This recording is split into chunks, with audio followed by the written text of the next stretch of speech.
और अलीगढ़ यूनिवर्सिटी को central university बनाया और सेंट्रल यूनिवर्सिटी का फायदा उसको दिया है। हम कामयाब हो भी सेंट्रल यूनिवर्सिटी बनाएंगे तो देने का कोशिश करेंगे। क्या नहीं अलीगढ़ से निकल गया, हजारों लड़का अलीगढ़ से निकल गया, हजारों लड़का लड़की अलीगढ़ से निकल गया है। लड़ाई लड़ना है, लड़ाई करना है।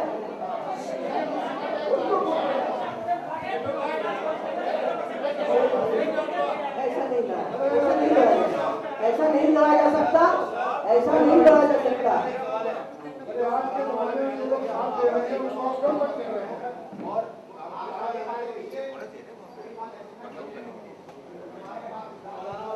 नहीं, पहले बोलता है मैं अपना मैं बोल रहा हूँ, मैं अपना आलोचना करके मैं दूसरों का आलोचना जाना चाहता हूँ। मैं दूसरों को नहीं बोलता।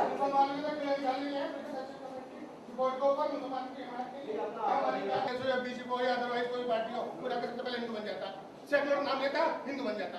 सबसे बड़ी मुसीबत क्या रही है? आपने क्या क्या कौम के लिए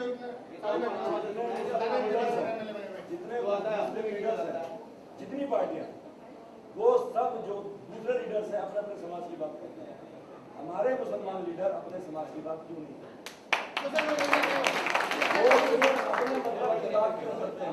मुसलमान होते नहीं भाई लोग।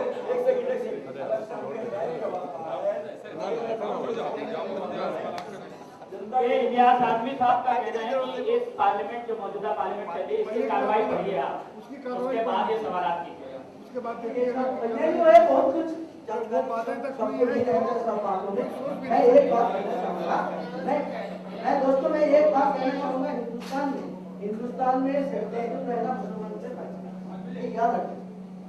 हिंदुस्तान में 83% हिंदू है, तो हिंदू राष्ट्र करेगा तो उसको फायदा मिलेगा।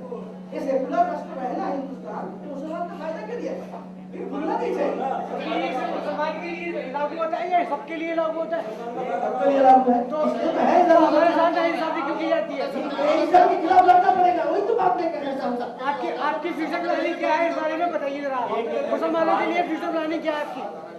वही तो मैं पास्ट की बात नहीं करिए आप। भाई सवाल कीजिए, लड़िए नहीं आप सवाल करेंगे, तलखी ना हो तो ज्यादा मुनासिब है।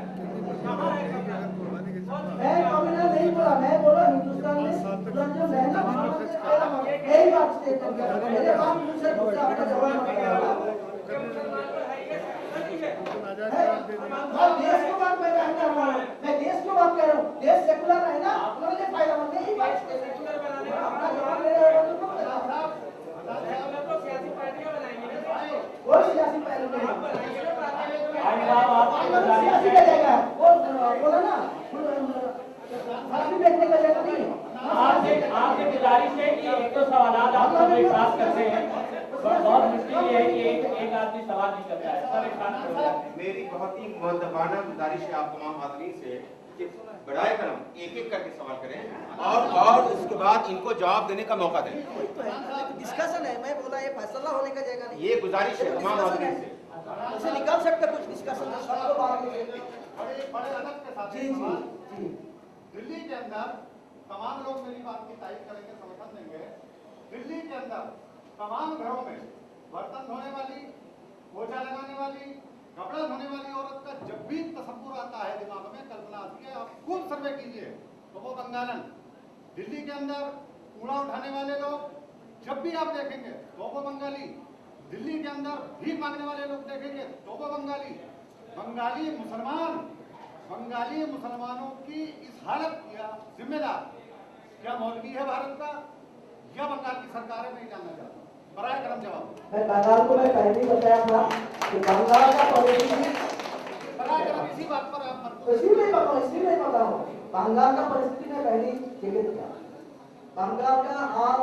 बंगाल में जब इंडिपेंडेंट सरकार आया था 77 उसके पहले तक बंगाल में 64% लोग गरीबी रेखा के, ये मेरा तो आंकड़े है सरकार, 64% लोग गरीबी रेखा के। बंगाल सबसे गरीब राज्य में 77 साल तक था। ये बात सच्चाई बहुत लोगों को मालूम नहीं।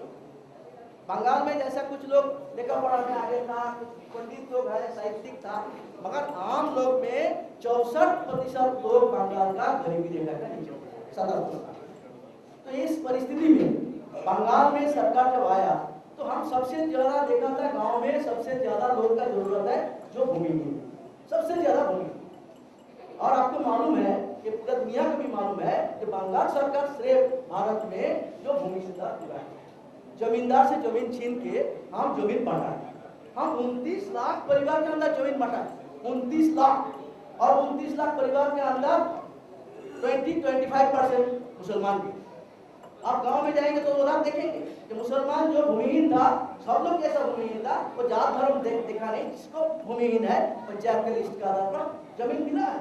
मगर वो जो गरीबी है, आज वो गरीबी घट के 23-24% में आया है, घट रहा है। सरकार इतना खराब हाल से हुआ, जो बोला था कोई स्टेट में 6 महीने में पब्लिक पॉपुलेशन डबल हो जाए, हिंदुस्तान में कोई जगह में नहीं है। पंजाब में क्या हुआ था, लोग घट गया था, तो एक्सचेंज हुआ था प्रॉपर्टी में, बंगाल में एक जमीन प्रॉपर्टी एक्सचेंज नहीं हुआ था, एक घर एक्सचेंज नहीं हुआ था, जो था उसके अंदर 6 महीना में डबल हो गया था। उसके वजह से बंगाल में जो गरीबी था, बंगाल में इस तरह लोग बिना खाए पिए रहता था, आपको भी अंदाजा नहीं है। मगर आज परिस्थिति बदलना शुरू हुआ, आज परिस्थिति बदलना शुरू हुआ। आज इसके सब कारखाना वाले को लग जा रहे हैं कारखाना करने का, क्यों? क्योंकि हमें मालूम है कि गांव का, बंगाल का गांव में आज 18,000 करोड़ रुपया तैयार हुआ है किसान का, तो जा रहा है कारखाना करने के, उसका माल बिकेगा इसलिए जा रहा है, वो ब्याह करने नहीं जा रहा है। आज परिस्थिति बदलता आ रहा है। मगर इसके साथ साथ जैसे इस बार हमारा सच्चा कमेटी आने का पहले हमारा इस बार ऐसा बंगाल का सरकार ने फैसला किया है, सब मिनिस्टर आगे जो बजट फरवरी में बंगाल का होगा, शायद बंगाल में हिंदुस्तान का पहले बजट होगा जिस बजट में सब डिपार्टमेंट को बता दिया, सब डिपार्टमेंट को कि 15% जो खर्चा है वो तुम्हारा मुसलमान इलाके में खर्चा करना है। हम इलाका स्पेसिफिक करना चाहता है, हम रिजर्वेशन नहीं बोलता है, हम बोला मुसलमान इलाका में स्कूल करो, मुसलमान इलाका में कॉलेज करो, मुसलमान इलाका में अस्पताल करो, नर्सिंग होम करो, और सर उसका फायदा तो उसको मिलेगा, दूर से होगा तो फायदा उसका नहीं मिलेगा। खर्चा जो करना है स्पेसिफिक होना चाहिए, जनरल में 15% बोलो तो नहीं होगा। आपको बोलो जैसा ट्राइबल सब प्लान, हम क्या मांग किया, ट्राइबल जो सब प्लान है हमारा देश में, हिंदुस्तान में ट्राइबल सब प्लान है। ट्राइबल के लिए जो पैसा दिया जाता है वो ट्राइबल का इलाका में खर्चा होता है, कोई जगह में खर्च नहीं हो सकता। हम ये मांग किया दिल्ली सरकार के पास, आज माइनॉरिटी सब प्लान करो, ये हमारा मांग है। हम बंगाल में इस बार का बजट में वो कर रहे हैं, हम दिल्ली में चाहता है दिल्ली का बजट में सरकार मुस्लिम के लिए सब प्लान बनाए, जहां मुस्लिम 2 लाख 5 लाख इकट्ठा होकर रहता है, उसी जगह में वो पैसा खर्चा करना है। नहीं तो जनरल खर्च उत्तर प्रदेश में खर्च करो, ऐसा नहीं होगा। आप उत्तर प्रदेश में आइडेंटिफाई करो, 200 प्लेसेस है, 200 प्लेसेस में वो पैसा खर्चा करो। तो इस तरह हम हमारे ये मांग है कि जैसे अफर्मेटिव एक्शन का सुझाव दिया है क्या कमीशन, संचार कमीशन, अफर्मेटिव एक्शन में उसके लिए कोई कॉन्क्रीट कार्यक्रम करो और उसी का जगह में ये मेरा हमारा मांग यही है। हम अभी भी हम रिजर्वेशन वगैरह का चक्कर बढ़ना नहीं चाहते। हम बोलते हैं इस बार 15% हो, जो भी हो सब प्लान, ट्राइबल के लिए सब प्लान है, माइनॉरिटी के सब प्लान। मुसलमान के इलाका में पैसा खर्चा होता है, वो पैसा राज्य में खर्च करना ये नहीं चलेगा, कोई जगह में लगा देगा नहीं चलेगा, मुसलमान इलाका। ये हमारा 1 पॉइंट मांग है, पार्लियामेंट में जो पास होगा हम भी दबाव डालेंगे, हम सरकार को समर्थन कर रहे हैं, हम भी दबाव डालेंगे 15% सब प्लान करो। हमारा ये 1 पॉइंट मांग है, हम रखा है। इसके साथ साथ हम देखेंगे जो पास होगा, मगर हमारा मांग है हम रिजर्वेशन का बात नहीं कर रहे हैं, हम सब प्लान मुसलमान के लिए ट्राइबल सब प्लान करा, मुस्लिम सब प्लान के मांग हम रखते हैं। और इस मांग के लिए हम चाहेंगे पूरा देश में ये आवाज उठे तो सरकार मजबूर होगा इस मांग को मानने के लिए। इतना ही मेरे कहेंगे टाइम की वजह से। बहुत बहुत शुक्रिया जनाब अल्लाह मुल्ला साहब। हजरात, आपके सब्र की दाद देता हूँ, आपने बेपनाह ताउन फरमाया है। और अब मेरी लिस्ट के अंदर उर्दू प्रेस क्लब के सरपरस्त रियाज शाहीन साहब। जो लोग कारोबार करते हैं वो अपने जब इम्प्लाई को रखते हैं तो एक एग्रीमेंट होता है कि मैं ये पैसे दूंगा और आपको ये काम करना है। लेकिन अगर वो नौकर पूरी तरह काम नहीं करता तो आप 1 सेकंड में उसको बाहर रखते हैं। मैं नहीं करता हूँ। मैं अपने ड्राइव से उम्मीद करता हूँ ये करेगा और मैं इसके बच्चे में एक पैसा दूंगा। अगर वो काम नहीं करता तो उसको बाहर करेगा। बिल्कुल ऐसे ही हाल मुसलमानों का है। अल्लाह ताला ने मुसलमानों को खैर दिया है कि तुमको ये काम करना है, तुमको इस दुनिया में इंसाफ कायम करना है, और अगर तुम नहीं करोगे तो दूसरी कौमों की तरह मैं तुमको रिजेक्ट कर दूंगा। अल्लाह ताला ने 800 साल जो आपने हुकूमत की, दलित रह गया, अल्लाह ताला ने आपको रिजेक्ट कर दिया और आपका हाशर ये हुआ कि सच्चर कमेटी आ गई। एक बुनियादी बात तो यह है कि अल्लाह ताला ने जब रिजेक्ट किया तो आपका हाशर ये हुआ कि 35% से आप सच्चर कमेटी पर आ गए। एक बात तो बुनियादी है, इस पर गौर कर लीजिएगा। दूसरी बात यह है कि आप यहां बार बार सवाल हो रहा है, बार बार लोग सवाल कर रहे हैं मुसलमान एमपी से कि आपने ये काम क्यों नहीं किया, आपने ये काम क्यों नहीं किया। मेरे भाई, जिन मुसलमानों के यहाँ लड़के और लड़की होंगी, जब रिश्ता ढूंढते हैं क्या देखते हैं?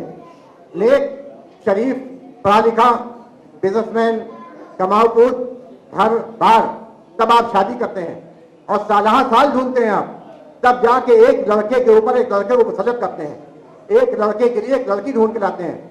क्या आपने मुसलमान लीडरों को जिनको एमपी एमएलए बनाया उनके बारे में मालूमात की?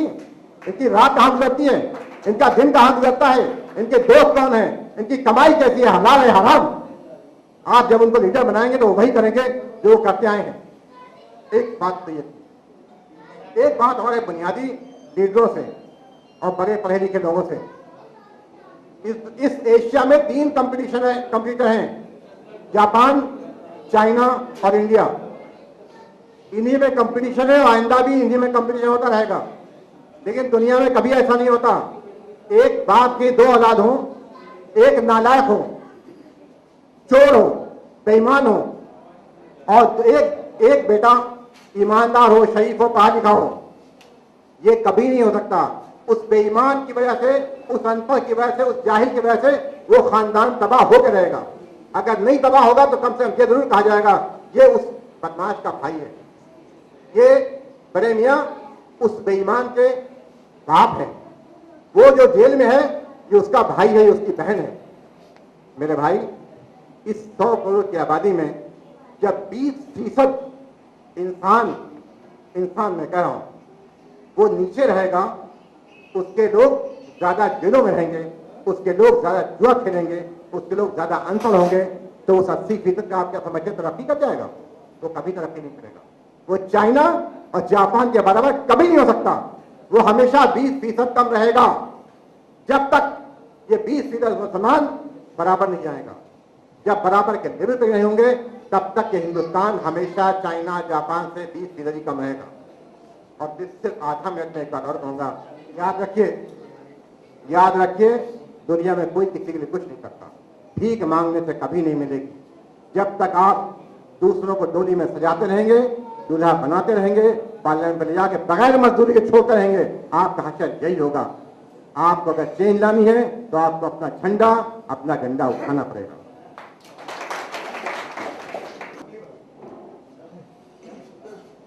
अपने ख्यालात रख रहे थे और बहुत लंबे इंतज़ार के बाद मैं गुजारिश कर रहा हूँ जनाब इलियास आज़मी साहब से, जो एमपी हैं बीएसपी के, उनसे गुजारिश कर रहा हूँ कि वो तशरीफ़ लाएं और अपने ख्यालात से रोशन रखें। इलियास आज़मी साहब के लिए ज़ोरदार तालियां। मुझको लोग नहीं जानते होंगे आमतौर से, मैं अपना तारुफ करा दूँ।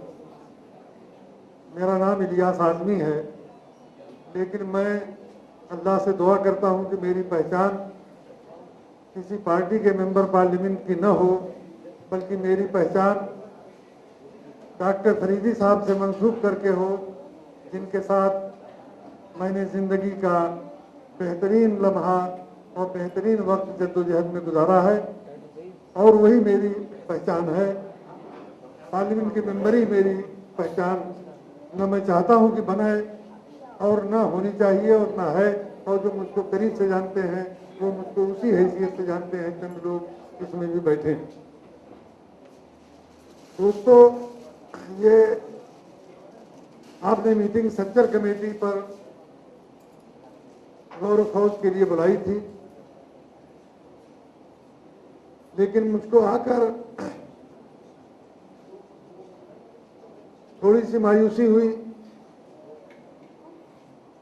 पार्लियामेंट के अंदर भी और बाहर भी मौजू से हटकर मैं कभी नहीं बोलता, लेकिन पहले तो मैं नहीं जानता, लेकिन मेरे आने के बाद ज्यादातर तकरीरें मौजू से बहुत दूर हटकर हुई। आज भी बीजेपी का खौफ और नफरत इतना ज्यादा हमारे ऊपर सवार है कि हम चंद कदम भी आगे बढ़कर कुछ करने की पोजीशन में मैं नहीं समझता कि आज भी है। मेरे बचपन में जब अंग्रेजों का राज था, जब आप रूलिंग क्लास थे और हिंदू भाई चाहे अपर कास्ट हो चाहे लोअर कास्ट हो, वो आपकी जगह पर था। उस वक्त हिंदू अहया की जो तहरीक चल रही थी, तो किसी शायर ने उन पर तनकीद करते हुए कहा था कि तुम्हें ले दे के सारी दास्तां में याद है इतना, तुम्हें ले दे के सारी दास्तां में याद है इतना कि औरंगजेब हिंदू कश था, जालिम था, सितमगर था। ठीक वही हालत आज हमारी कौम की हो गई है। बीजेपी ने मुसलमानों को अगर 5 रुपए का नुकसान पहुंचाया है, तो 95 रुपए का नुकसान मुसलमानों को बीजेपी के नाम पर सेकुलर कही जाने वाली ताकतों ने पहुंचाया है। और आज भी ये हालत है कि हमारे नौजवान बीजेपी के किसी आदमी को बुलाते हैं, माफ कीजिएगा, मैं वो हूं कि जब मैं पहली बार एमपी था तो मुझको पता नहीं क्या क्या पेशकश अटल बिहारी वाजपेयी ने 3 बार बुला के की थी, लेकिन मैं बीजेपी में जाने के लिए तैयार नहीं हुआ था। मैं कोई बीजेपी का हमदर्द नहीं हूं, बीजेपी का शायद आपसे ज्यादा मुखालिफ हूं और उससे ज्यादा मुखालिफ कांग्रेस का जिंदगी भर रहा हूं। लेकिन एक ऐसा मुद्दा बना लेना कि अपनी पूरी जिंदगी अपने सारे मफादात को बीजेपी के हक़ के आगे कुर्बान करके बीजेपी के नाम पर आपका शोषण करने वाले सेकुलर लोगों के सामने अपने को डाल देना ताकि वो गिद्धों की तरह की लाश नोचें, ये कहीं से भी मुनासिब व अक्लमंदी की बात नहीं है। दोस्तों, अभी हमारे साथी बोल रहे थे, आप बंगाल के मुसलमानों की हालत बता रहे थे। कम से कम ये सोचिए, बंगाल में इस्लाम कब फैला है? आपके मुसलमान बादशाहों के जमाने में बंगाल में इस्लाम उतना था जितना आपके उत्तर प्रदेश और दूसरी जगहों पर था, शायद इससे कम ही था। पलासी की जंग के बाद जब अंग्रेजों ने बंगाल पर कब्जा किया और ईसाई मशीनरियों ने स्कूल खोले और तालीम आम की, हजारों साल से आपके बादशाहों ने शेड्यूल कास्ट पर तालीम पर लगी पाबंदी नहीं खत्म की थी, उन्होंने वो तालीम पर लगी पाबंदी खत्म की। आप और अपर कास्ट के लोग उनके स्कूलों में पढ़ने के लिए तैयार नहीं थे, उन्होंने बैकवर्ड और शेड्यूल कास्ट को पढ़ाया। तालीम फैलते ही उनके अंदर हजारों साल से जो उनके ऊपर जुल्म हो रहा था वो उनके दिमागों में आया और मशरकी बंगाल से कबूल इस्लाम की आंधी उठी जो कलकत्ता की चारदीवारी पर आके टकरा के रुक गई। इस्लाम वहां के उन लोगों में फैला जिनके पास न कभी जमीन थी न जायदाद थी, जिनके 5000 साल से इज्जत का कोई तस्वुर जिनके अंदर नहीं था। वो गरीब तरीन लोग थे सोसाइटी के, और वो गुर्बत का सिलसिला बांग्लादेश हो, चाहे आसाम में बंगाली हो, चाहे मगरबी बंगाल में हो, आज भी है। और बहुत जल्दी, हजारों साल की पसमानदगी बहुत जल्दी दूर नहीं हो सकती। मुसलमान होने की वजह से उनको रिजर्वेशन का भी कोई फायदा नहीं मिला, उसका जिम्मेदार कौन है? सच्चर पर जब मैं आऊंगा तो आपसे बताऊंगा। दोस्तों, सच्चर बताने से पहले, क्योंकि मेरा नाम लेकर कहा गया और जिन लोगों ने मेरी किताब पढ़ी होगी वो ये सोचते होंगे कि इलियास आजमी की बातों में तजाद है। जो लोग ये समझते हैं कि पार्लियामेंट में जो लोग हैं क्या कर रहे हैं, मैं उन नौजवानों को दर्द को दूंगा कि बहुत लंबी कार्रवाई होती है, नहीं आप तलाश कर पाएंगे। 11 नवंबर को इंटरनल सिक्योरिटी के इशू पर जो खुद मेरी तकरीर हुई है उसको पार्लियामेंट से निकलवा के पढ़ लें तो आपको अंदाज होगा कि पहले में और अब में काफी फर्क हो चुका है, हद से ज्यादा फर्क हो चुका है। और अगर चाहे तो मेरे घर पर आकर वो तकरीर जो मुझको पार्लियामेंट से मिली है, मेरे पास है, फोटो कॉपी करा के रखी है, आप उसको देख लें। अब मैं लंबा वक्त नहीं लेना चाहता। हमारे दोस्त ने जो कहा था, मैं आपको बता दूं कि मैंने नौजवानी से लेकर मेरा हमेशा से ईमान था कि मुसलमान इस्लाम दुनिया में आया था इंसानी माशरे की क़यादत और इमामत के लिए, गुम करदा राह लोगों का डोली बरदार बनने के लिए इस्लाम दुनिया में नहीं आया था। मैंने अपने जिंदगी के बेहतरीन लम्हात मरहूम कायद मिल्लत डॉक्टर अब्दुल जलील फरीदी के साथ अपनी जवानी के 22 साल पूरे उत्तर प्रदेश में, चंद लोग यहाँ 2-3 लोग मौजूद हैं जो मुझको जानते हैं, उत्तर प्रदेश के गली कूचों में मैंने इसको चलाने की कोशिश की। लेकिन जब मुसलमानों ने थका कर मार दिया तो सब लोगों ने सोचा कि दूसरे रास्ते से हो सकता है कोई खिदमत हो जाए। लेकिन हमारी हालत क्या है। मैं सन 1991 में पहली बार जनता दल से लोकसभा का इलेक्शन लड़ा, चुनाव में जीत रहा था कि अचानक कांग्रेस की तरफ से ये अफवाह फैलाई गई कि बीजेपी जीत जाएगी, इलियास आज़मी नहीं जीत सकते। मेरी पूरी कौम ने उस अफवाह को एक्सेप्ट कर लिया और तकरीबन 2/3 मुसलमानों का वोट बीजेपी को हराने के नाम पर, इलियास आज़मी नया था, न उसकी कोई हुस्न मालूम था वहाँ के लोगों को, न कोई कबाहत मालूम थी, एकदम अफवाह का शिकार हुए और 2/3 मुसलमानों का वोट चला गया कांग्रेस को। मैं तीसरे नंबर पर आ गया, कांग्रेस जो तीसरे नंबर पर थी वो दूसरे नंबर पर पहुंच गई और बीजेपी जीत गई। 34,000 का फर्क था और मुसलमानों का उससे बहुत ज्यादा वोट सिर्फ बीजेपी को हराने के नाम पर कांग्रेस को गया था। और बाद में सब लोग रोते रहे कि ये हमने क्या किया। बहरहाल उसके बाद देखिए सन 94 आया, मैं बीएसपी से लोकसभा में पहुंच गया, लेकिन मेरे दिल में ये ख्वाहिश थी, उसी दौरान मैंने वो किताब लिखी थी, मेरे दिल में ये ख्वाहिश थी। लोकसभा भंग होने के बाद मैंने बीएसपी छोड़ दी और मैंने कोशिश की कि मैं क़यादत की तरफ बुलाने के लिए जाऊं। शुरू में तो मुसलमान ने बड़ा जोर से स्वागत किया और लगा कि मुसलमानों ने मुझको अपना लीडर मान लिया है। उसके बाद जब इलेक्शन आगे बढ़ा तो फिर जोड़ घटाना शुरू हुआ, जिस जोड़ घटाने ने पूरी कौम को जिल्लत के आखिरी मुकाम तक पहुंचा दिया है, वो जोड़ घटाना शुरू हुआ कि इलियास आज़मी जीतेंगे नहीं, बहुत अच्छे हैं, इनसे अच्छा लीडर हमको नहीं मिल सकता, लेकिन आखिर ये किस हिसाब से जीतेंगे। मैं दावे के साथ कह सकता हूं कि अगर मुसलमानों को वोट मिलता तो मुझको 1 लाख से 80,000 तक हिंदू भाइयों को वोट मिलता। लेकिन लास्ट में आते आते एकदम से सारा मुसलमान भाग खड़ा हुआ कि बीजेपी जीत जाएगी, इलियास आज़मी बिल्कुल नहीं जीतेंगे। और उसके बाद जब देखा कोई मुसलमान रह ही नहीं गया तो हिंदू भाई भी जो थे मेरे साथ लगे, वो भी खसकना शुरू हुए और मैं सिर्फ 34,000 पर आय की जमानत में अपनी गंवा बैठा। आप बताइए,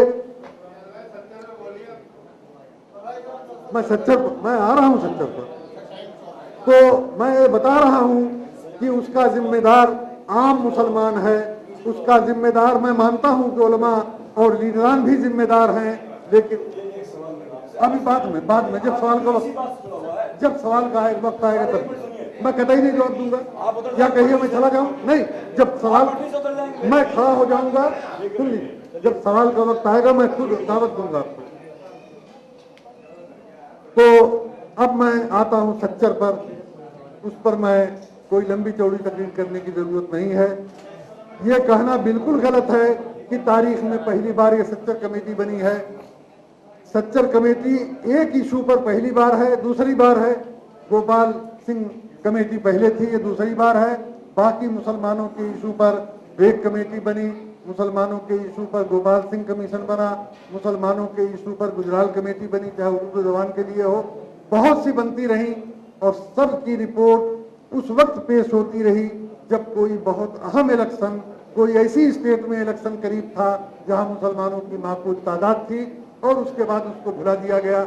मैं ये नहीं कहता, किसी की नीयत मुझको नहीं मालूम है, मैं ये नहीं कहता कि मनमोहन और सोनिया गांधी भी उसको इसका भी वही हसर करने वाले हैं, लेकिन ये जरूर सवाल पैदा होता है कि अगर नीयत बिल्कुल साफ थी तो 3-4 महीने के बाद अगर ये जैसे 2.5 साल से चल रहा था 3-4 महीना और गौर कर लेते और यूपी के इलेक्शन के बाद पेश करते तो कम से कम नीयतों पर ये शक न होता जो शक आज हो रहा है।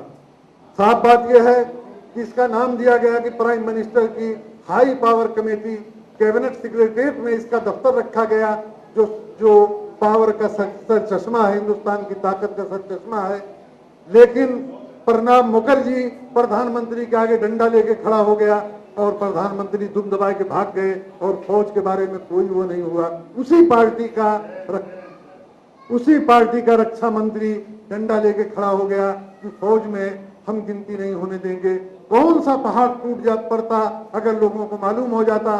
सबको मालूम है कि आर्मी में 2-2.5-3% से ज्यादा मुसलमान नहीं है। वही सच्चर की जबान से आ जाता तो कोई पहाड़ न टूट पड़ता। सच्चर ने कोई ऐसी बात नहीं कही है जो हिंदुस्तान के ज्यादातर लोगों को पहले से मालूम नहीं हो, लेकिन चूंकि वो ऑथेंटिक तौर पर कही है, उसके फैक्ट फिगर के साथ कही है, इसलिए उसकी एक अहमियत।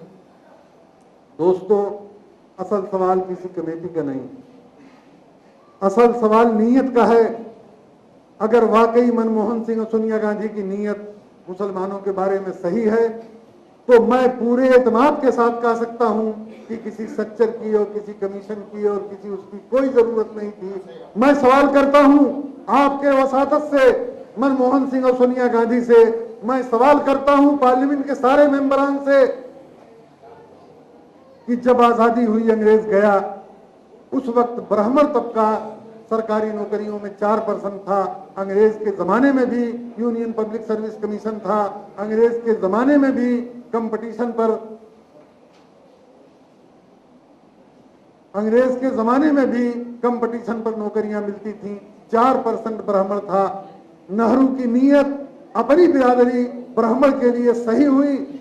वो नीयत सही होते ही अचानक चमत्कार हो गया और इंदिरा गांधी का जमाना खत्म होते होते 27 साल के इक़्तिदार में 70% 4th क्लास से लेकर IAS तक ब्राह्मण भर गया। नीयत की बात है। मैं कहता हूं उत्तर प्रदेश में आज से 18 साल पहले यादव बिरादरी पुलिस में 1% थी। मैं चुनौती देता हूं कि 1% से ज्यादा कोई साबित नहीं कर सकता। मुलायम सिंह यादव आपके वोट से हुए, यादव वोट तो आपका आधा भी नहीं है, 2.5 गुना ज्यादा आपका वोट है। वो आए, उनकी नीयत आपके बारे में नहीं सही थी, यादव बिरादरी के बारे में, अपनी बिरादरी के बारे में सही थी। आज पुलिस में ऑथेंटिक तौर पर तो नहीं मालूम है, लेकिन 25 और 30% से कम पुलिस नहीं है। कुल 6 साल मुलायम सिंह यादव इक़्तिदार में रहे हैं। असल सवाल नीयत का है। नीयत अगर सही है तो सब कुछ सही है, नहीं 1000 सच्चर कमेटियां बना दीजिए, अगर नीयत नहीं है तो उससे कुछ नहीं होना है।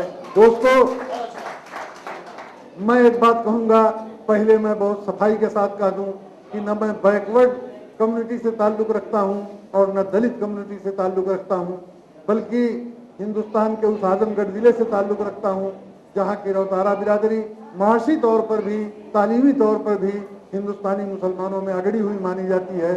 यानी मुझको, मेरी नस्ल को बैकवर्ड और शेड्यूल कास्ट के आरक्षण से कुछ नहीं मिलना है, लेकिन ईमानदारी की बात है, मैं अकल रखता हूँ। कुछ तजर्बा आप लोगों ने दिया है, पार्लियामेंट में रहने का भी तजर्बा हुआ है, हिंदुस्तान की सारी सियासी पार्टी के लीडरों से जाती ताल्लुकात होने का भी तजर्बा मुझको हासिल है। एक चीज हमको मान लेना चाहिए, मैं भी चाहता हूँ कि सारे मुसलमानों का रिजर्वेशन हो जाए, लेकिन एक बात मेरी नोट कर लीजिए, आप लोगों में कुछ लोगों को तकलीफ होगी, एक बात मेरी आप नोट कर लीजिए कि अकलमंदी के साथ लड़ाई आप लड़ेंगे तो कामयाबी होगी। अकलमंदी को तात्पर्य रखकर जज्बात से अगर आप लड़ाई लड़ेंगे, ये वक्त ऐसा आ गया है कि मुझको लग रहा है कि सोनिया गांधी और मनमोहन सिंह दोनों माइनॉरिटी कम्युनिटी के हैं। हो सकता है 100% न सही 10-20% मुझको भी लगता है, मैं जिंदगी भर कांग्रेस का विरोधी रहा हूं, मुझको लग रहा है कि शायद कहीं से 10-5% इनकी नीयत कुछ ठीक हो। तो हमको ऐसी डिमांड नहीं करनी चाहिए जो असंभव है, जो इलियास आजमी भी प्राइम मिनिस्टर होकर नहीं कर सकता। जो जावेद हबीब भी प्राइम मिनिस्टर होकर नहीं कर सकते, सारे मुसलमानों का रिजर्वेशन। इस वक्त सच्चर ने एक मौका दिया है और बहुत दिन से वो लड़ाई चल रही थी कि सन 1950 में जब दस्तूर बना, 1951 में जब लागू हुआ, तो जो सबसे बड़ा सेकुलर माना जाता है इस देश में जवाहरलाल नेहरू, उसने इस पवित्र और मुकद्दस और सेकुलर दस्तूर को कम्युनल दस्तूर में कैसे बदला कि दस्तूर की दफा 341 का सहारा लेकर उसने राष्ट्रपति से एक नोटिफिकेशन जारी कराया कि शेड्यूल कास्ट वही है जो हिंदू हो, धोबी अगर हिंदू है तो शेड्यूल कास्ट माना जाएगा, अगर मुसलमान या ईसाई या सिख या और कोई है तो नहीं माना जाएगा। तो सिर्फ हिंदू की शर्त लगा दी और दस्तूर को कहते हैं सेकुलर है। मैं कहता हूं बिल्कुल कम्युनल दस्तूर है। जिस दस्तूर में धर्म का आधार है, मजहब का आधार है, उस दस्तूर को सेकुलर दस्तूर कहना सेकुलरिज्म लफ्ज की तौहीन है। और ये कराया है, इसको कराया है सबसे बड़े सेकुलरिज्म के अलंबरदार जवाहरलाल नेहरू ने। अब उसके बाद सिखों ने जब तहरीक चलाई तो कुछ दिन के बाद एक उसमें तरमीम की उस नोटिफिकेशन में, दस्तूर में नहीं, कि सिख भी हिंदुओं की तरह माने जाएंगे। उसके बाद जब बीपी सिंह आए तो बीपी सिंह ने बुद्धिस्टों को भी उसी नोटिफिकेशन में तरमीम करके बुद्धिस्टों को भी शेड्यूल कास्ट का दर्जा दिया। अब मुसलमान और ईसाई दो बचे हैं। इस बात का पूरा इम्कान है कि अगर हम पूरी ईमानदारी और अक्लमंदी के साथ अगर ये डिमांड में सब लोग शरीक होते हैं और बीच में कोई कंफ्यूजन नहीं पैदा करते, तो दलित मुसलमान अगर शेड्यूल कास्ट में शामिल हो गया तो मैं आपसे सवाल करता हूं, इलियास आजमी का बेटा मान लीजिए IAS नहीं हो सकता, लेकिन पड़ोस में जो मुस्लिम धोबी मेरे घर का रहता है उसका बेटा अगर IAS हो गया रिजर्वेशन के बल पर और वो कलेक्टर होकर आपके जिले में आया, तो क्या आप उसको मुसलमान ट्रीट करेंगे कि उसका नाम भी इलियास आजमी जैसा होगा? क्या आपके अंदर कुछ तो पैदा होगा? उसी तरह रिजर्वेशन का फायदा, और वो शेड्यूल कास्ट में जाएंगे, रिजर्व सीटों पर भी हमारी शिकायत दूर हो जाएगी कि जहां मुसलमान ज्यादा है उसको रिजर्व कर दिया जाता है। आप बड़े आराम से अपने शेड्यूल कास्ट मुसलमान को जिताइए और जीत के आएगा, आपका फायदा होगा।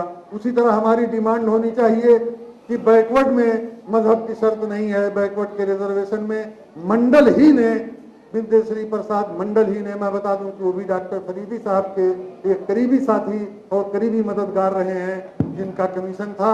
विद्याश्री प्रसाद मंडल ही ने उसी कमीशन में लिख दिया है कि 8.4% इसमें मुसलमानों का हिस्सा होता है। हमारी डिमांड ये होनी चाहिए कि 8.4%, या मैं कहता हूं कि 1% ये कम ही करना चाहते हैं तो कर लें, उसमें मुसलमानों का अलग से रिजर्वेशन में रिजर्वेशन कर दें। कई स्टेटों में मंडल के बैकवर्ड के रिजर्वेशन में रिजर्वेशन के अंदर रिजर्वेशन है। यूपी में भी राजनाथ ने किया था जो चला नहीं, बिहार में अब भी लागू है। उसी तरह हमको हमारी डिमांड ये होनी चाहिए, अगर हम अक्ल सलीम के साथ सारी साजिशों को सामने रखते हुए अपने अंदर इत्तेहाद बना के रखते हैं, और इसीलिए जब से ये पार्लियामेंट आई है इलियास आजमी ने कोई सेशन खाली नहीं जाने दिया है। जिस पर मैंने कहा है, जब भाजपा के लोग कहते हैं कि धर्म के आधार पर रिजर्वेशन नहीं होना चाहिए, तो मैं खड़ा होकर इतना जोर से इसको उठाता हूं कि पहले धर्म का आधार खत्म करो शेड्यूल कास्ट के रिजर्वेशन में, उसके बाद बात करो धर्म के आधार की। धर्म के आधार पर ही शेड्यूल कास्ट का सारा रिजर्वेशन है। तब से अब पार्लियामेंट में, कम से कम पार्लियामेंट में भाजपा के लोगों ने ये कहना छोड़ दिया है कि धर्म के आधार पर नहीं होना चाहिए। तो दोस्तों, लड़ाई पूरी ताकत के साथ, पूरे इत्तेहाद के साथ और उसके साथ साथ पूरी अक्लमंदी के साथ हमको लड़नी होगी। अगर हम लड़ेंगे तो इंशाअल्लाह आज का वक्त जो है इस लड़ाई के लिए सबसे ज्यादा साजगार है और इंशाअल्लाह उसमें आपको कामयाबी होगी।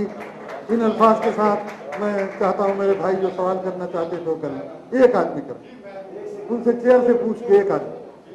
मेरा सवाल आपसे पहले था। सवाल ये था, आपने कहा कि मैं जब अपने समाज के सामने गया ये मुझे अपना नेता मान लेंगे, उन्होंने मुझे अपना नेता नहीं माना।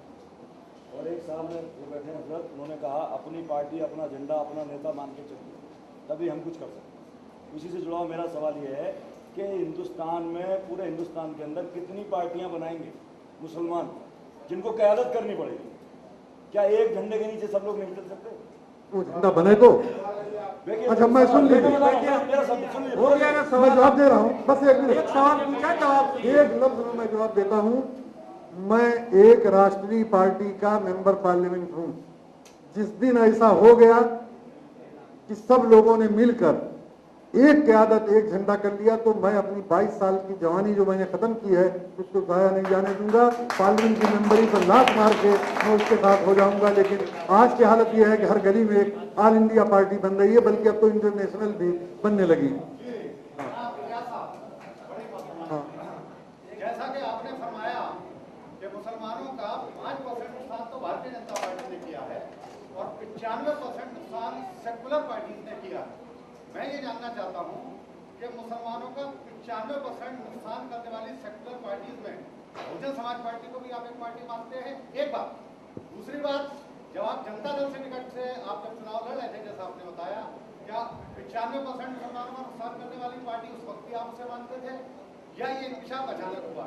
और आखिर में मैं ये कहना चाहूंगा, आपने फरमाया कि जब तमाम मुसलमान एक झंडे के नीचे आ जाएंगे तो मैं 22 साल की अपनी, माफ कीजिएगा, हाँ आपने सवाल है, तकरीर है। एक सेकंड, एक सवाल है, तकरीर है भाई। मैं यस कर रहा हूँ, आप आकर आम रिक्शे वाले, तांगे वाले, आम मुसलमान को आप नमूना क्यों नहीं बनते? उसके लिए आप इंतजार कर रहे हैं कि एक आम मुसलमान मैं 22 साल कर चुका हूँ। बाद में आप आए। मैं 22 साल आप आप नसीब रखिए। आपने 8-10 सवाल एक ही सवाल में कर दिए, जिनका जवाब 8-10 जगहों को देना पड़ेगा। जहां तक मुझको करने का, मैं कह रहा हूं मैं 22 साल कर चुका हूं। अब आप कीजिए, अगर आप थोड़ा कामयाब हुए, मैं एमपी रहते हुए भी आपके साथ आ जाऊंगा। शुक्रिया, थैंक यू, शुक्रिया।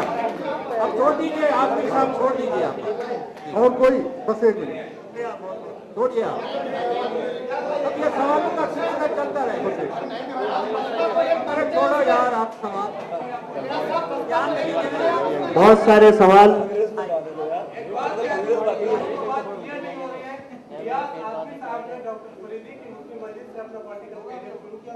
उसी 22 साल की वो बात कर रहे हैं, क्योंकि मुसलमानों ने किसी भी मुस्लिम पॉलिटिकल पार्टी को मैं ये जानना चाह रहा था कि बसपा को सेकुलर पार्टी इलियास मानते हैं जिन्होंने मुसलमानों का इलियास आजमी साहब अपना नंबर पूरा करके अपनी सीट के ऊपर तशरीफ रखते हैं। आप लोगों के सब्र का ज्यादा इम्तिहान न लेते हुए उर्दू प्रेस क्लब की इस नायाब कोशिश को बहुत बहुत गहराई के साथ महसूस करते हुए मैं कांग्रेस पार्टी के सीनियर लीडर हरिकेश बहादुर साहब से गुजारिश करूंगा कि वो तशरीफ लाएं और अपने ख्यालात रखें।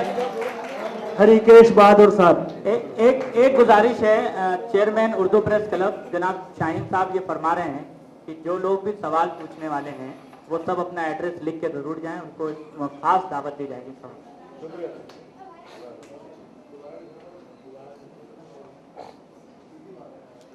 जनाब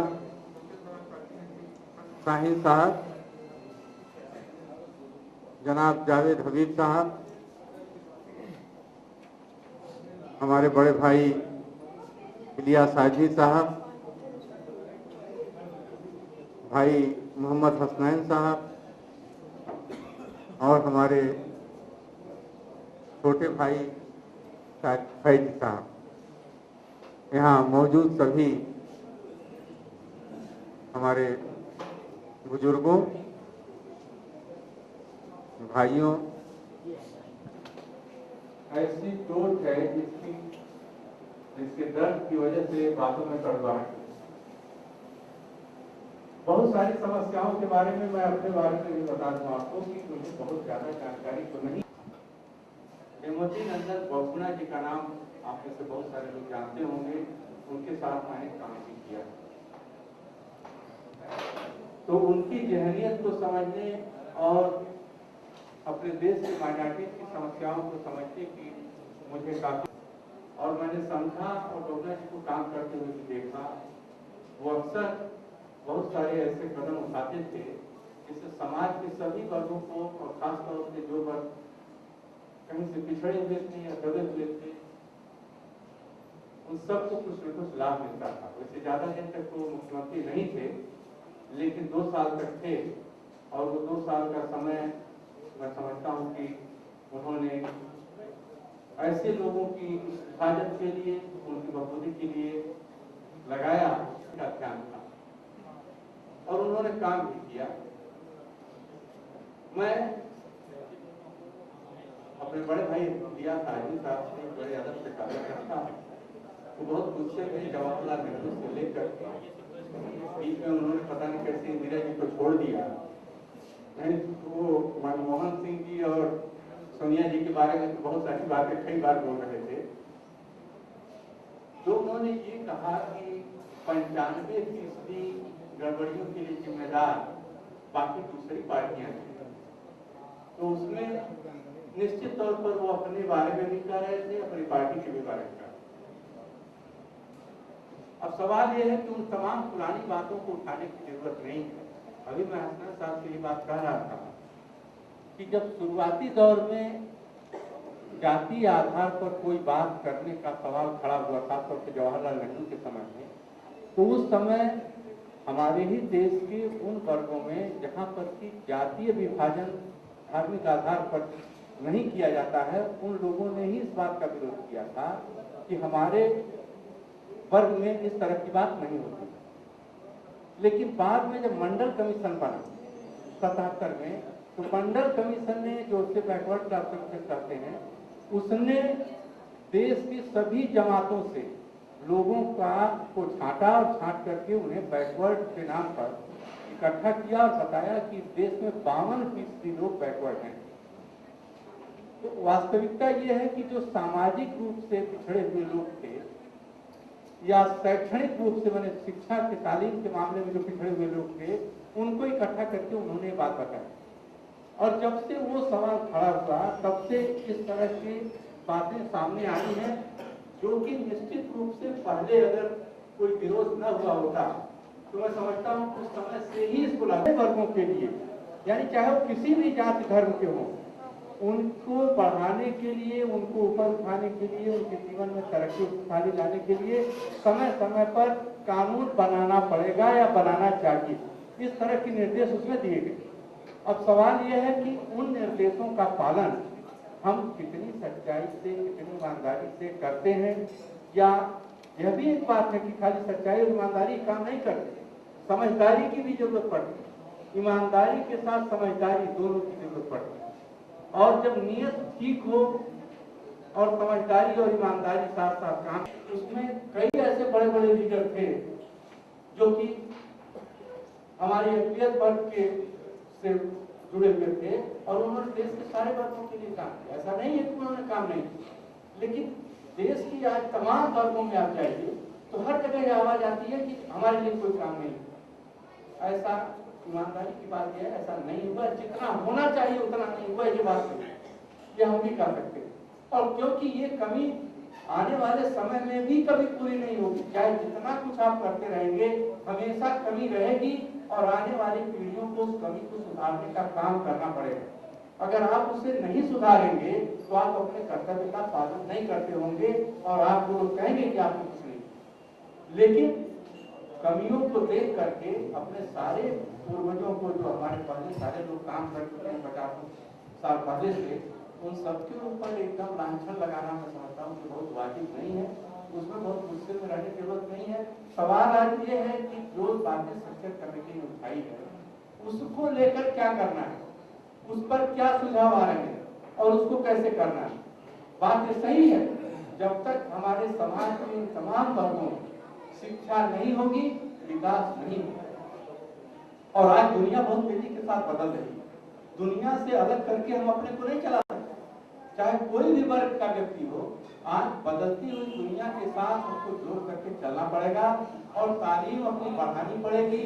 और तालीम अगर नहीं बढ़ाने का काम किसी भी सरकार ने किया है तो सरकार को हम जिम्मेदार जरूर ठहराएंगे। लेकिन आज की सरकार को क्या करना है, समाज में तमाम जिम्मेदार जो हमारे संगठन है उन लोगों को क्या करना है, इस पर भी हमको एक सुनिश्चित सुझाव देने की जरूरत है। मैं चाहता हूँ कि सच्चा कमेटी के बारे में केवल हमारे जो इस्लाम को मानने वाले हमारे भाई लोग हैं जो पार्लियामेंट के सदस्य हैं, केवल वे ही नहीं, दूसरे लोग भी जो चाहे किसी वर्ग के हो, ईमानदारी के साथ बताएं कि आखिर इस काम को करने के लिए हमारे खास तौर पे माइनॉरिटीज के लोगों को ऊपर उठाने के लिए, उन्हें तालीम देने के लिए, रोजगार की व्यवस्था करने के लिए वो क्या करना चाहते हैं, उस सुझाव को दें और बजाय इसके कि पार्लियामेंट में केवल हंगामा करके पार्लियामेंट को बंद कराया जाए। पार्लियामेंट में एक सुविचारित राय आनी चाहिए सबकी कि कैसे हम अपने समाज के इन तमाम वर्ग के लोगों को ऊपर उठाएं और शोषण की व्यवस्था को खत्म करें। देखिए, मैं एक मध्य मार्ग का व्यक्ति हूँ, मैं किसी भी एक्सट्रीम की तरफ नहीं हूँ, ना तो मैं एकदम लेफ्ट में हूँ ना बिल्कुल राइट में। मैं बीच के रास्ते से चलना चाहता हूँ, क्योंकि हमारे देश में बहुत तरह की विचारधाराएं हैं, बहुत तरह से हमारा समाज सांस्कृतिक रूप से और उसके तमाम और भी पहलू हैं, उसको अगर देखिए भाषा की दृष्टि से, क्षेत्र की दृष्टि से, बहुत सारी चीजों में एक बहुरंगी समाज हमारा है। लेकिन उस बहुरंगी समाज को हम एक इंद्रधनुष की तरह एक साथ लेकर के चलने की कोशिश करते हैं, जिसमें कभी कभी अब पूछ लीजिए, आप पूछे। मेरा सवाल ये है, जैसा कि आपने कहा हुकूमत क्या करे, ठीक है। ओखला में नई चीज बता रहा हूँ आपको, नहीं, ओखला के अंदर 10,000 मकान डेमोलिश करने की एक नई साजिश कांग्रेस की सरकार जो रच रही है, वोट किया हुआ। मैं आपको बता रहा हूँ, कोर्ट के माध्यम से कमेटी बनाई गई, उषा मेहरा की कमेटी। उषा मेहरा की कमेटी अगुवाई कर रही है जो है एक, मैं आपके पास जैसा कि आपने कहा सच्चा कमेटी जुड़ा हुआ नहीं, एक तरफ हम पिछड़े हुए हैं और दूसरी तरफ हम बर्बाद हो रहे हैं। नहीं, एक बात हम आपको बता रहे हैं, आपकी बात का जवाब। आपने जो बात कहा इसको आप अपनी तरफ से लिख करके आप हमको दीजिए, हम दिल्ली के मुख्यमंत्री से बात करेंगे। लेकिन आपने एक बात और इसके साथ साथ जोड़ दिया कि ये कोर्ट बना रहा है, तो कोर्ट की देखिए आज एक अजीब और गरीब स्थिति में झुग्गी बस्ती के माध्यम से, झुग्गी बस्ती बता कर आप तो सुन, हम झुग्गी बस्ती में नहीं रहते। आप हमारी बात सुनिए। देखिए, आज अदालतें बहुत सारे ऐसे 1 करोड़ रुपए की कोठियां बनी है, 2-2 करोड़ की हमारे झुग्गी बस्ती बताया। अदालतें आज हमारे देश में जो फैसले कर रही है, अदालत के माध्यम से सरकार काम कर रही है, संशोधन किया जाता है। ऐसा देखिए, कई बार ये बात समझ में नहीं लिखी आती, क्योंकि अदालत के बारे में जब आप बात करते हैं, अभी आपने परसों जो बातें हुई हैं और कल के अखबारों में छपी, उसमें आपने देखा होगा कि विभिन्न और तमाम दलों के नेताओं ने अदालत के फैसलों के बारे में अपनी क्या राय दी, क्योंकि कई ऐसी चीजें अदालतों से आ रही हैं जिनके बारे में अगर नेता विरोध करते हैं तो ये कहा जाता है कि अदालतें सही काम कर रही हैं। हमारी जनता के बीच से ही आवाज आती है, अदालतें सही काम कर रही हैं, ये नेता उसको बर्दाश्त नहीं कर पा रहे हैं, या नेता अपनी हिफाजत के लिए, अपने को बचाने के लिए और अपनी दादागिरी बनाए रखने के लिए अदालतों के ऊपर ब्लेम डालते हैं। और जब अदालतें कोई चीज कहती है उसको न करें तो अदालत कहती है कि आपने हमारे कहा हुआ काम तो नहीं किया, इसलिए आप कंटेम्प्ट का कोर्ट हो जाइए। इस तरह अच्छा अंदर से आप कहते हैं साजिश। साजिश तो ऐसी चीज है जैसे कि आपको उसकी पूरी जानकारी और आप इस बात का इल्जाम लगा रहे हैं। साजिश कमेटी बता रही है कि हम कितने कमजोर हैं, दूसरी तरफ हमारे सच्चा कमेटी बना रही है तो ये अदालत उसमें नहीं कुछ करने वाली है, ये करना है पार्लियामेंट को और सरकार को। और मैं चाहता हूं कि अगर कोई फैसला उस पर करती है सरकार तो सारे दल मिलकर के उसका समर्थन करें और उन चीजों को जो एक धीरे धीरे चीजें लागू होंगी, क्योंकि हमारे देश में लोकतंत्र है तो तमाम तरह का बवाल होता है। लोग कहते हैं कि चीन इतना आगे बढ़ गया, भारत क्यों पिछड़ा है, चीन तो भारत के बाद हुआ था। एक बात मैं आपसे कहना चाहता हूँ, लोग ये कारण है कि हमारी राजनीतिक व्यवस्थाएं दोनों की अलग अलग है। वहाँ एक आदेश होता है जिसका कोई विरोध नहीं कर सकता, जो विरोध करता है उसको फांसी सजा हो जाती है। लेकिन हमारे देश के अंदर अगर एक सड़क बनाइए तो 20 तरह की उसमें दरखास्तें आ जाती हैं, सब उनकी सड़क उनका खेत लिया जा रहा है, उनका खेत छोड़ा जा रहा है, जानबूझ करके उसमें ऐसा किसी ने घूट दे दिया, तरह तरह की बातें होती हैं। तो हमारे देश में काम करने की व्यवस्था भी एक अलग है। और अगर इसको आप कहिए कि खत्म कर दिया जाए तो हम आप इसको खत्म नहीं कर पाएंगे, क्योंकि इस देश की बहुसंख्यक जनताएं नहीं चाहती है कि इस देश से जमहूरियत खत्म। और जमहूरियत रहेगी तो तकलीफें रहेंगी थोड़ी, लेकिन तकलीफें आपस के विचार विनिमय से खत्म भी होंगी, क्योंकि जमहूरियत ही इस तरह का जो हमारा लोकतंत्र है, यह ही व्यवस्था ऐसी है जिससे देश की जनता की सही मायने में हिफाजत हो सकती है। और इसमें मैं चाहता हूं कि इसके लिए सही सुझाव आए और सरकार को दिए जाएं। मैं भी इसमें आपकी मदद करने के लिए व्यक्तिगत रूप से भी तैयार हूं और पार्टी की तरफ से भी तैयार हूं। बात सहमत हूँ। आप जो बोली हमारे पास वक्त नहीं है, मेहरबानी करें। आप कह रहे हैं बात खत्म नहीं है, आप हमको जितना ज्यादा हो जाए। मैं इतना कह सकता हूँ कि मैं आपका हमदर्द हूँ, आपके साथ हूँ, जब जरूरत पड़ेगी आपकी राय मांगता हूँ। इसीलिए तो सेंट्रल कमेटी की रिपोर्ट आ गई। अगर आप अंदर नहीं होते तो ये रिपोर्ट नहीं आती, माफ कीजिएगा।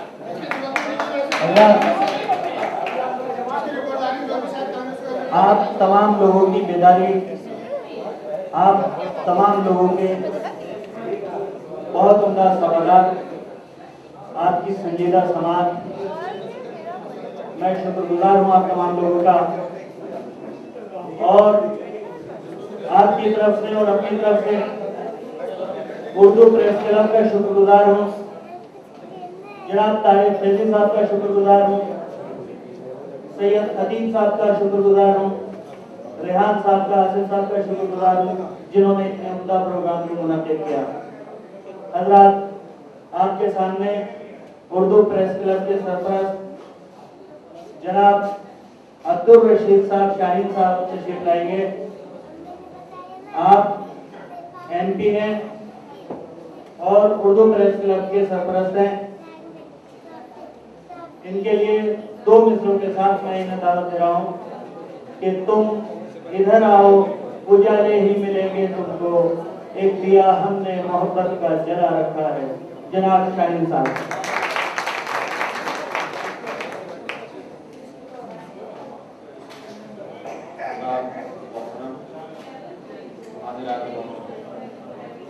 आप दोस्तों ने बड़े तहम्मुल के साथ तमाम तकारीर सुने, और हमारी भी यही ख्वाहिश थी उर्दू प्रेस क्लब की कि आप एक प्लेटफॉर्म, एक जगह बनाए जहाँ पर तमाम